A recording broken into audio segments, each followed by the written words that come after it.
For the last 3 decades, small groups of mycologists have been visiting a village deep in the Brazilian Amazon. It is suspected, based on some evidence, the village is atop a colossal fungal colony, similar to the Armillaria solidites in Mahler National Forest, Oregon, only dramatically larger. If that's the case, the fungus would be the largest living creature on Earth. The 100 or so expeditions before ours yielded inconclusive results. Genetic tests have shown there is a type of fungus unique to the general area, but attempts to grow it in any environment outside of a 40-mile radius of the village have been futile. My trip down last March was with the intent of seeing if the fungus could be grown artificially under specific, chemically induced conditions. A biotechnology firm had recently developed an interest in that particular mushroom, believing it might have anti-carcinogenic properties. As a result, the 2 members of my team and I were given far better equipment to take with us than we normally had. We were happy to oblige. When we arrived, the native people were as friendly and inquisitive as always. They'd taken a liking to all the scientists who'd visited them. While the lab was set up a few hundred yards from the nearest structure in the village, it was common for the scientists and villagers to interact when the workday was over. A few of us even figured out a few words of their local dialect, although no one was anywhere near conversational level. It didn't matter though. Food, drink, and wrestling were the common languages we spoke. And for 32 years, everything had gone well. Everything, that is, except our research. We'd been stuck for the better part of a decade, with no ability to grow the fungus aside from that small, incredibly isolated locale. The likelihood of fully determining its properties was low. Further, without massively invasive and destructive digging, we'd never be able to find out the true size of the fungal colony below us. Things became complicated, though, and they changed for the worse.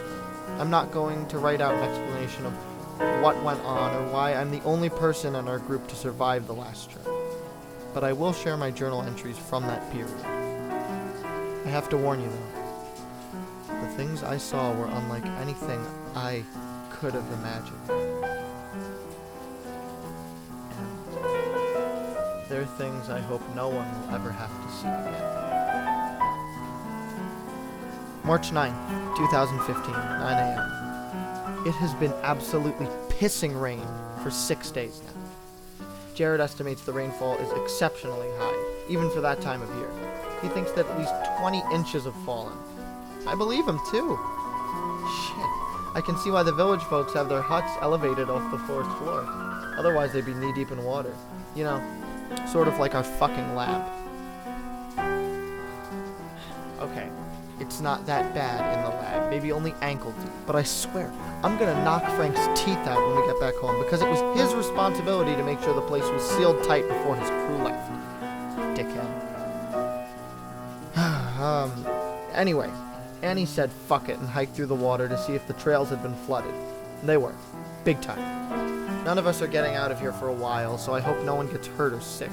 The place where the helicopter usually lands might as well be a lake, and when it's all drained away, it'll be 4 feet of mud. The sat phones work fine, though, but when I called Rakesh, he just told us to suck it up and get some work done. The rain should be tapering off tomorrow. Well, as much as it tapers off in a rainforest, I guess. March 10th, 2015, 8:15 a.m. Well, the sun's out. God damn, there is a lot of water around. Thankfully, it's draining into the ground pretty quickly. I guess it's one of those benefits of being on top of, maybe, the largest mushroom on Earth. Mushrooms love their water. I can't even imagine how much that thing can hold. Yesterday, we laughed at Annie while she picked the leeches off her legs after her little hike. Well, we laughed until she started throwing the nasty bastards at us. Then we just hid and giggled. Only in a rainforest, there are so many leeches that you'll get them even in water that's moving. We didn't do any work today. I think tomorrow's going to be a good day, though. At the rate the water's draining, we should be clear to start getting new samples. And whenever it rains a lot, that big bastard underground sends up thousands of little mushroom caps that grow in less than 4 hours. We'll have more than enough samples to play around with. Side note, though, I think I'm getting a little cold. March 11th, 2015, 12 p.m. I have a cold. You know how summer colds are the worst because humidity makes the sinus pressure so much worse? Yeah, well, A cold in a rainforest is about 1,000 times worse. I'm sniffling and blowing snot all over the place while Jared and Annie are out doing field work and hanging out with the villagers. Being stuck in here gave me the time to do stupid Frank's job and make sure the place was airtight. After that was done, I had the opportunity to play with the cool toys from Gen Medica. That said, I don't even know what half this shit is. We're mycologists, guys, not geneticists. Update at 3:15 p.m. Something started happening a little while ago, and it's definitely relevant to our work, so I'm going to do my best to detail everything. I called Rakesh, and he agreed I should document it all. So I was sitting at the computer and looking out the window when what looked like dark orange smoke started pouring from the ground. And I mean pouring. The visibility was practically nothing. The tree that's about 10 feet from our lab was nearly invisible. Outside, I can hear the villagers yelling to one another, and they seem pretty frightened. I'm unnerved, to say the least. Unnerved, but also excited. Is this a spore bloom? I'm assuming it might be, and even though I'm in the lab, which I know is finally sealed properly, I'm putting on my hazmat suit. I'm probably being overcautious, and I know that Annie and Jared are out in the stuff without any protection, but something about the ferocity of the way it's coming out of the ground worries me. Update, 3:35 p.m. Jared just came back. Well, he's still outside, but at least he's back where I can see him. He's acting like he's high out of his mind. He's walking around and laughing to himself, like, a lot. It doesn't look like he's having any problem breathing, but the amount of orange powder in the air and stuck to the surfaces of nearly everything is disconcerting. I can't imagine having that stuff in his lungs. I yelled out to him about Annie and the folks in the village, and he just yelled back about how awesome they were. And there's no way I'm getting through to him until his buzz wears off. It doesn't appear that he wants to come into the lab, and I'm glad about that. I don't think it'd be a smart move if the only mostly clean area gets contaminated. Update, 7:15 p.m. Annie came back and is in the same state as Jared. They played around outside like two kids and wouldn't listen to a word I yelled from the lab. They've since fallen asleep outside on the picnic table. I'm going to bed. March 12th, 2015, 6:30 a.m. The spores, I'm calling them that from now on because there's no other conceivable explanation, stopped coming out of the ground overnight and after it rained early this morning. They've blended in with the mud. I'm not taking off the hazmat suit, but I've disconnected the breathing apparatus and just using the filters in the mask. I strongly doubt there will be any particulate matter strong enough to penetrate the filters. Jared and Annie seem to be no worse for wear, aside from exhaustion. After cleaning themselves in the river, I agreed they were probably fine to come back in the lab and sleep. As for me, even though I'm miserable with this cold, I'm too excited to stay in here. I'm going out, first into the village, then to the forest around us. I want to see if that spore explosion could confirm the presence of that enormous mushroom. Update at 10:20 a.m. I spent a little over an hour in the village. None of the people seemed injured, just a bit confused. I'm concerned, however, about the skin irritation a few of them have developed overnight. Annie, too, has red blotches on her back and stomach. She insists they don't hurt, but they look painful. They remind me of eczema. Jared, so far, isn't having any skin problems. He's been coughing up disgusting orange crap from breathing in the spores yesterday, but that's the worst of his problems. I'm heading out into the forest for a few hours. Update, 2 p.m. My trip to the forest was unsettling. There were many, many injured animals. They appeared to be suffering from a skin condition similar to that of the people affected by the spore eruption. I'm going into the village once more to see how their symptoms have progressed. Update, 3:50 p.m. I returned to the lab and found Annie and Jared having sex with one another in the middle of the main room. When I entered the lab, they didn't even try to hide themselves. They just continued doing what they were doing. That is entirely uncharacteristic of Annie, first of all, who is happily married, and Jared, who, as far as I know, is gay. Neither of them have ever appeared to have any romantic interest with one another, and their interactions have always been professional. I approached them, and they greeted me happily, but not even pausing their action. The blotches on Annie's back looked much worse. As they went about their business, they talked to me about how much better they were feeling after they got some rest. Annie, who had been riding Jared chest to chest, leaned back and exposed her chest and stomach. The flesh was terribly damaged. Jared, too, had started to show signs of skin deterioration. His own chest and belly were riddled with ugly, red, eczematous patches. When I asked if they'd be okay with stopping for a few minutes so I could take a look at their skin, they didn't argue. Annie hopped off Jared and they stood in front of me, naked and beaming. I have no medical training, but I thought it was important to get samples off of their damaged tissue. While I'd never done a biopsy before, they didn't look hard, and Jared and Annie consented. I made the first cut on Annie. As the knife went in, when I expected to hear a gasp of pain, she groaned with what I could only identify as pleasure. I glanced up at her and saw her with her head back, smiling. I took the sample, bagged it, and put it in the refrigerator. Jared, too, expressed delight at the feeling of the scalpel sliding into him, his pleasure manifesting itself more obviously as he regained the erection he'd lost following his interrupted sex with Annie. I did my best to stay professional, but I was very, very disturbed. I put a sample in the fridge next to Annie's. When I turned back around, I was horrified by what I saw. Annie and Jared were kissing again, and rather than resuming their intercourse, she had invaded his navel with her index and middle fingers. She slid them in and out of his abdomen, blood trickling through his pubic hair to the base of his erection and dripping onto the white floor. All the while, as they kissed, both their faces shone with ecstatic glee. Feeling sick to my stomach, I backed away and walked outside. From the village, I heard screams of rapturous joy. Many of the villagers had congregated in the center of the main huts. They were all nude and writhing against one another, men, women, children, and bright blood glinted off of their dark skin. March 12th, 2015, 5:15 p.m. As much as I thought I had to, I wasn't ready to go into the village just yet. There were things I needed to do back at the lab. Annie and Jared obviously aren't healthy, and I'm worried about how safe they are around one another. I remembered Gen Medica had supplied us with 3 bottles of Lafargue 30 to use in celebration if we had any breakthroughs. So I did what any self-respecting scientist would do. Got my fellow researchers blackout drunk and locked them in their respective rooms with a fresh bottle to call their own.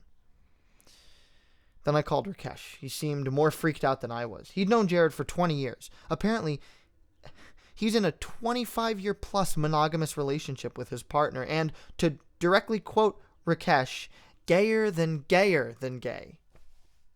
Rakesh agreed with me that stranger things have happened than 2 people pairing off when stuck in a bad situation, but with everything else going on, the spore eruption, the skin lesions, the pain-pleasure rewiring, and whatever the hell was happening to the villagers, it was impossible to say. It was just a situational fling.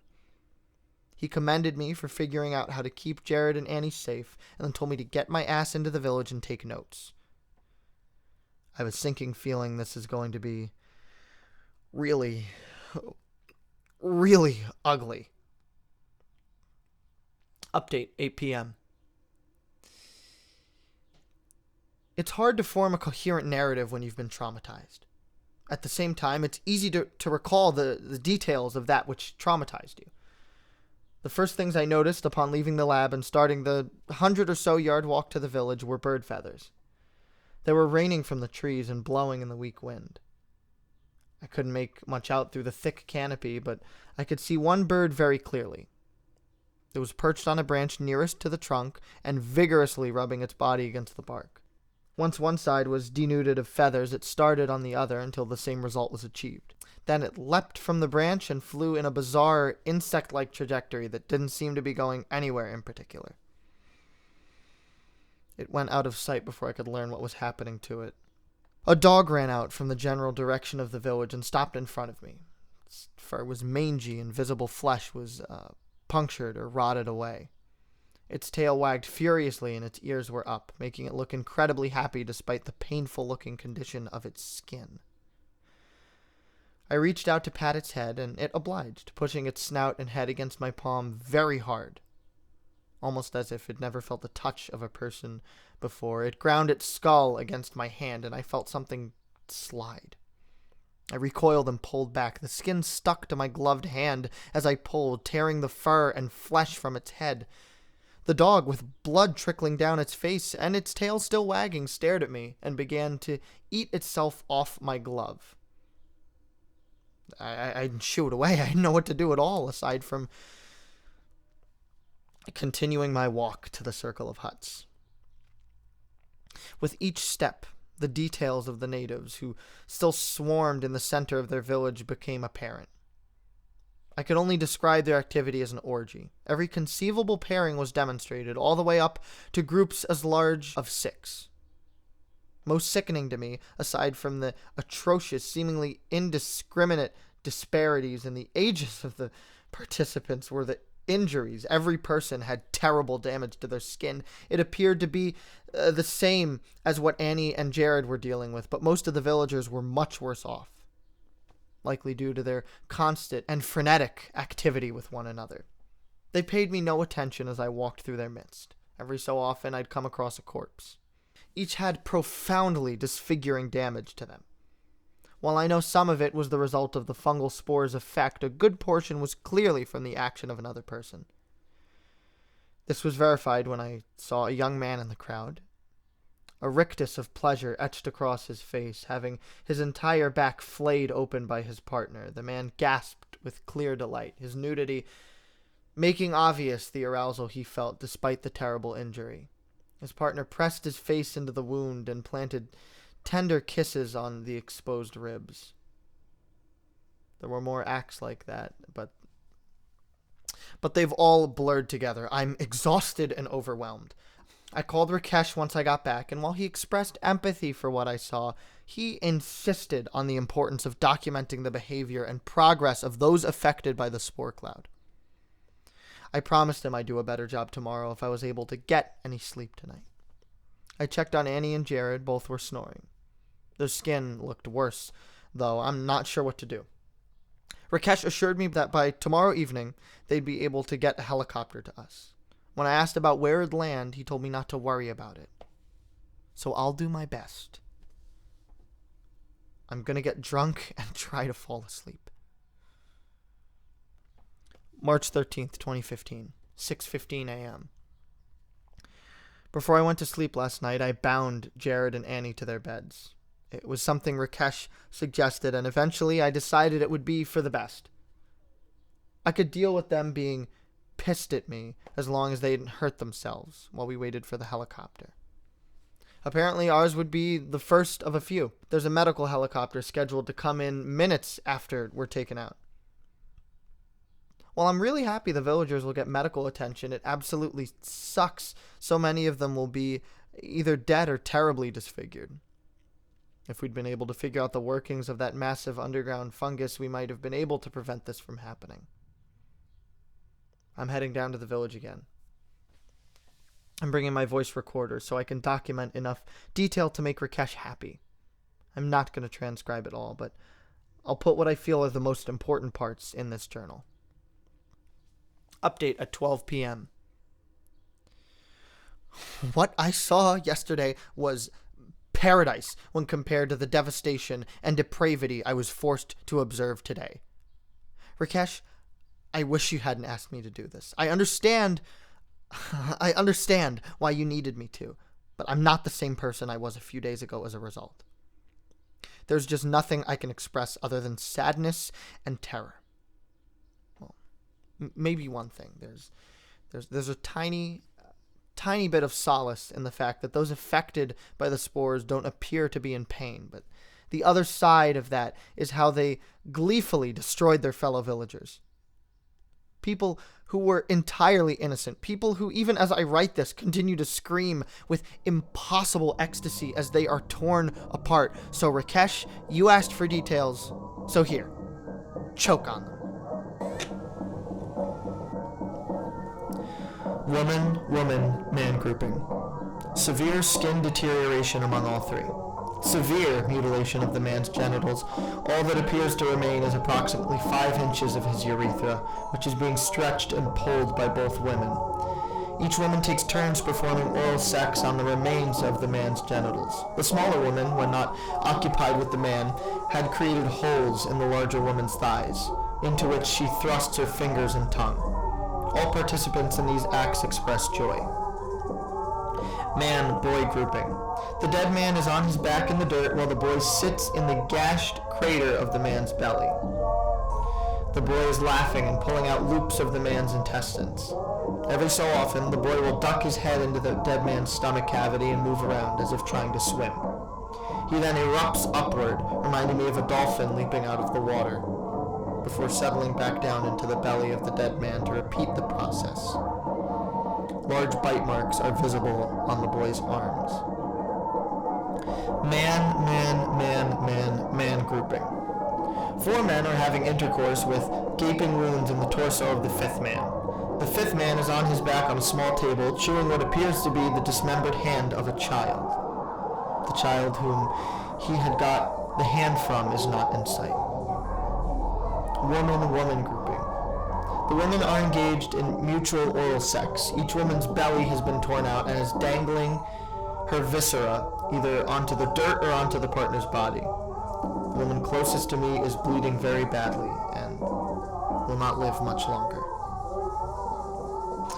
Side note, as these observations were made, I noticed a change in the surface of the spore victim's skin.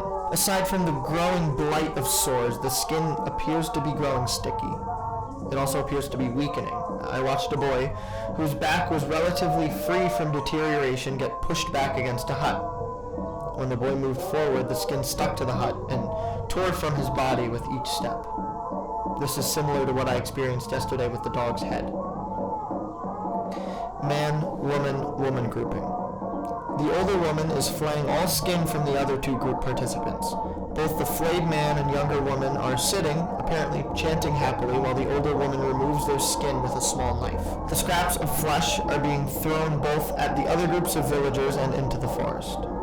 The flesh is particularly tacky and is sticking like glue to whatever it strikes.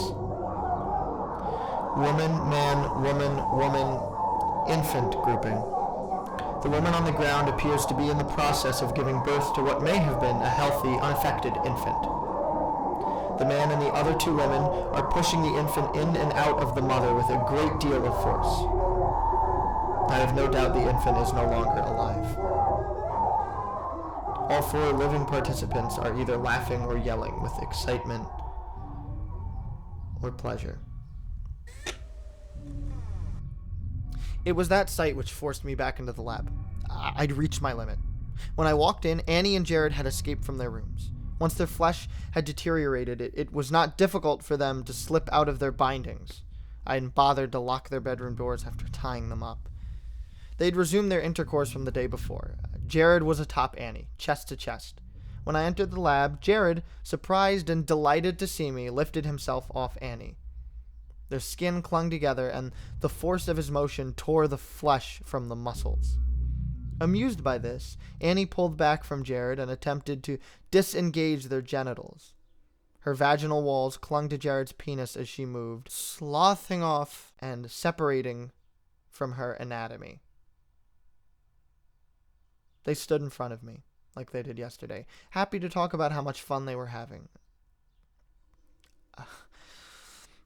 I couldn't stand to look at them. I asked if they'd kindly go back to their rooms and wait for a little while. Even though they looked confused, they listened to me. I locked them in, and that's when I began to write this entry. As I type, I can hear them moaning as they pleasure themselves. I don't know what I'm going to do between now and the 8 hours before the helicopter is supposed to arrive, but I'm compelled to go into the forest and see if I can salvage anything useful from this horror show. Even if I don't see anything, maybe it can help clear my head. Update 6 p.m. The first important thing I noticed was how the chunks of flesh thrown by the woman who flayed her 2 partners had sprouted mushrooms. small, stringy mushrooms. Everywhere I found chunks of flesh, I found the mushrooms. Also of note, the orgy of hideousness in the village had abruptly stopped. I hurried back to see what had happened. I thought at first they all might be dead, but they were there, smiling and wandering around aimlessly. Their injuries were horrific, some catastrophic. Those too hurt to move lay on the ground. Their sticky flesh had touched the dirt and began to grow the same mushrooms. Gradually, those capable of walking started to spread out in all directions. They moved slowly, picking their skin and throwing it to the ground as they walked. Over time, they increased their speed. I ran behind a group of boys. They picked small strips of skin from their bodies and flung it to the dirt with each step. They bit off their own lips and tongues and spit them on the ground and at the trees. They ran and ran and ran, leaving a trail of gore behind them. I looked from side to side and saw the other villagers running and tearing themselves to shreds as they went. I must have gone a few miles before I couldn't continue. The hazmat suit was too heavy, and I was overheated and exhausted. I turned around and trudged back. The closer I got to town, the first few scraps of flesh that had been torn off had already started sprouting the same stringy mushrooms. I was overwhelmed with visceral disgust and scientific intrigue. Back in the village, no one was left alive. Whoever was capable of running away had done so, and all the corpses remained where they'd fallen or been dropped. Each of the carcasses were sprouting bouquets of fungus. Out of nowhere, I remembered Annie and Jared. I ran back to the lab, threw open their doors, and saw the consequences of being too late to help them. Both were dead. They'd torn themselves to shreds and blanketed the bedrooms with their flesh and blood. With no dirt or plant life for the mushrooms to grow on, the flesh just sat there. Useless. I don't know why I did what I did next, but at the time it felt like the only way to honor them. I scooped up what I could of the remains and threw it onto the ground by the lab. I sat and watched as the mushrooms grew. Now I'm waiting for the helicopter. That's the end of the journal. The helicopter picked me up around 10 p.m. The other teams came in later to do whatever investigations needed to be done. Physically, I was fine. Aside from stewing in a sweaty hazmat suit for 2 days with a terrible cold and too few fluids, my body was no worse for wear. The bodies of the villagers were found over the course of the next few weeks. Some of them had made it almost 45 miles before their bodies gave out and they dropped. All that could be recovered were bones. It's almost a year later and I'm back in the area with a new team. Having to wear a hazmat suit at all times when we're not in the lab sucks, but no one wants to go through what happened to our colleagues. The research difficulties we'd faced for the last 10 years still plague us, but at least a few questions about the fungus have been answered. Still, when it's quiet or I'm working alone, I think about the villagers blindly running as far as their bodies would go, all the while tearing themselves apart, just so they'd fertilize the ground with the spores of that which had possessed them. And I can't stop thinking about how, because of it, a full 5 miles had been added to the radius of where that particular mushroom grows.